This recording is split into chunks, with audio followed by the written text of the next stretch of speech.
హితోక్తి అభిమానులకు స్వాగతం.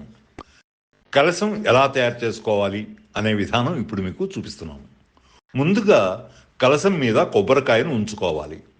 తరువాత జాకెట్టు బట్ట తీసుకొని కొబ్బరికాయ మీద ఎలా పెట్టుకోవాలో చూపిస్తున్నాము. ఇలా జాకెట్టు బట్టని 2 భాగాలుగా సరిసమానంగా చేసుకోవాలి. ఆ తరువాత వీటిని నిలువుగా 3 మడతలు వచ్చేటట్టుగా సమానంగా మడత పెట్టుకోవాలి. ఎడమ వైపున చిన్నగా మడత పెట్టుకోవాలి.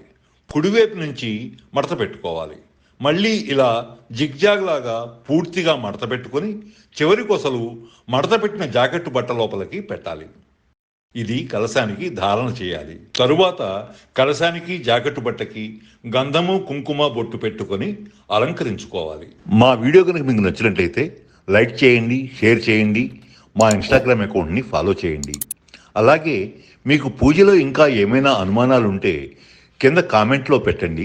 మేము దానికి సంబంధించిన వీడియో తయారు చేసి ఇన్స్టాలో పెడతాము.